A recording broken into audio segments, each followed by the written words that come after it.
Big boss season 8 nominations ప్రక్రియ అయితే మొదలైపోయింది. ఇప్పటికే మనం ప్రోమోలో కూడా చూసాం. అయితే ఇక లైవ్ అప్డేట్స్లో కనుక గమనించినట్లయితే ఆల్రెడీ బిగ్ బాస్ అయితే ఒక హింట్ అయితే ఇచ్చారు హౌస్మేట్స్కి.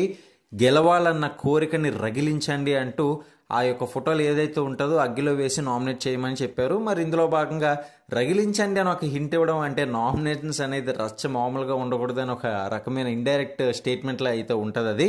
బట్ ఈసారి మాత్రం నామినేషన్స్ అయితే మాత్రం ఎప్పట్లాగే యథావిధిగా గొడవ అనేది ఉంటుంది, అందులో నో డౌట్ అనమాట. ముఖ్యంగా నాగమణిగంట విషయంలో చాలామంది అయితే పాయింట్అవుట్ చేస్తూ మాట్లాడతారు.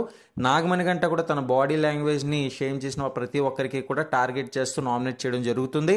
అందులో ముఖ్యంగా యష్మి ఉంటారు. సో అది కూడా యష్మి తను డిఫైన్ చేసుకోవడానికి అయితే ప్రయత్నం చేస్తుంది. తను అసలు ఆ ఉద్దేశంతో నేను అనలేదు, ఆ ఇంటెన్షన్ అది కాదు అని చెప్పినప్పటికీ కూడా నాగమణిగంట తీసుకోవడానికి అయితే రెడీగా ఉండరు.